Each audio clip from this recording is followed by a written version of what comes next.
our block, our build, our car. All the way to the track. All the way to the track.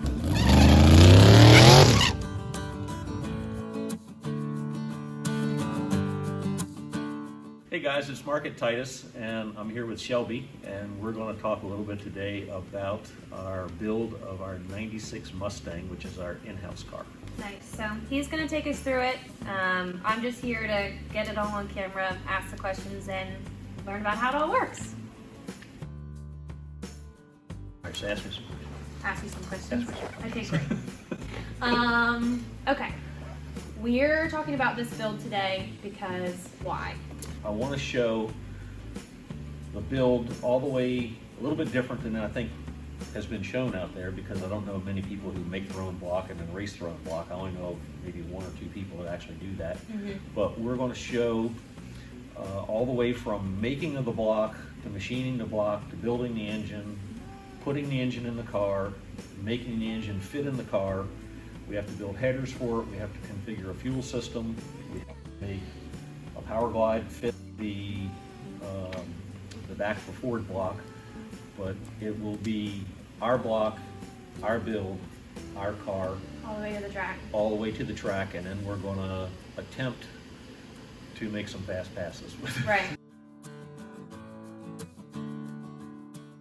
We're going to take the car right now, which has a big block Chevy nitrous engine in it, disassemble it, and by disassembly I mean don't just mean taking the engine out. We have to take the engine out. We have to totally redo the fuel system, all the electronics in the car, because the fuel system is going to switch over to a belt-driven or mechanical style fuel injection pump. We want to run a class next year, be a little bit more competitive than what we were this year. We ran a big block Chevy in the car this year, which a friend of ours called the Phony Pony. But we were able to go pretty fast with the car.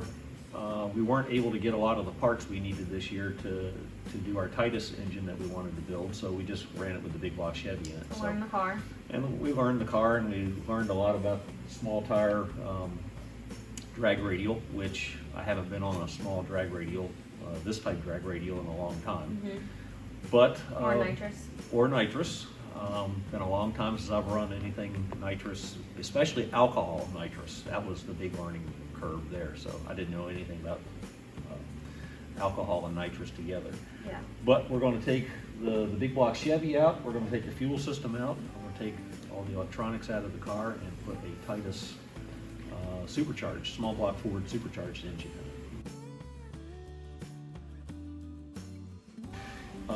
I'm going to use one of our Titus blocks. It's a 9/7 deck block. We'll have to make a manifold to fit it. It'll be a 4 1/8 inch bore. I'm going to stay small, very conservative on the bore size, but it'll have a 4 1/2 inch stroke. Okay, so tell me about how that is going to get in the car. Well, I have machined the front, or have made the patterns for the front of our Titus blocks to accept the Procharger brackets. Okay. So the front of a Cleveland style block is flat, which is nice and handy. So we're going to run the Procharger gear drive, and we're running an F3R 121 Procharger. So that's not the smallest F3, it's not the biggest F3, it's kind of in the middle. I don't want to put too big of a Procharger on it, because running the small tire stuff that we're running on tracks that aren't going to be very well prepped, it's too hard to pull that much power out of the car. So the car is either, then it becomes like a dud. It's like a light switch. It's either on or off. So I chose the 121 Supercharger. Okay. And it's going to use the Procharger gear drive, and we've mounted that to the front of the Titus block, which, like I say, I've already made the provisions to machine the front of the block as an option, actually, for that. And so that's how we'll use the Procharger. And the Procharger drive will drive the other accessories. It'll drive the fuel pump, an alternator, and our oil pump. Right on. Talk a little bit about the class you're going to race in. The class that we're going to race in there's two local classes. One class was here a couple years ago. It was when I actually bought this car. I bought this car to race in that class, and the class was done away with a month and a half, Pretty quickly. 2 months later after I bought the car. So, but they're basically all steel, all glass classes. So, which means the car has to have metal front fenders, metal doors. We're allowed a composite hood, and pretty much that's about really the only composite body panels. We're allowed a composite nose on the front of the car, which we are going to put, because this car actually has the original SN95 Ford nose and everything on it. But for these classes, they have to have original OEM glass, or you are allowed for the windshield to run optic armor, which is still kind of heavy. But the windows have to go up and down. It has to have interior in the car.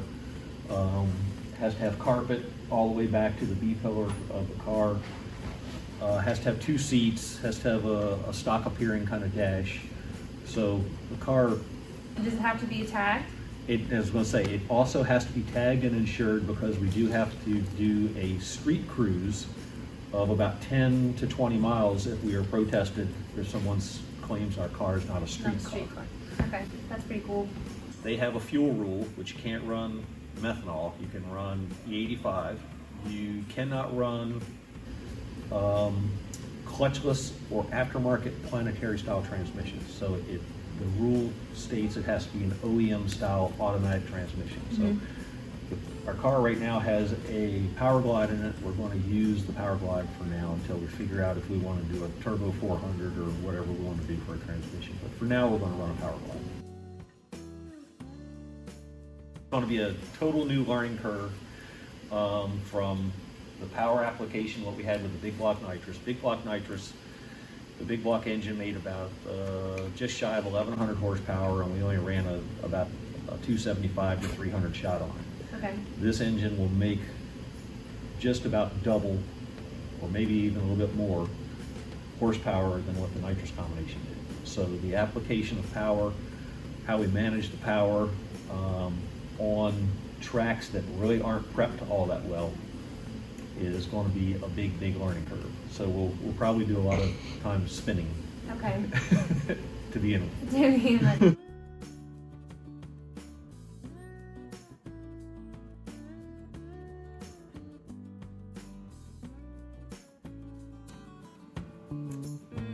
Hi, I'm Margaret Titus, and today you're watching Disney Channel.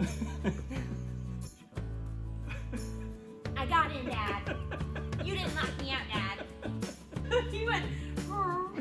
Good boy. All right, now we're good.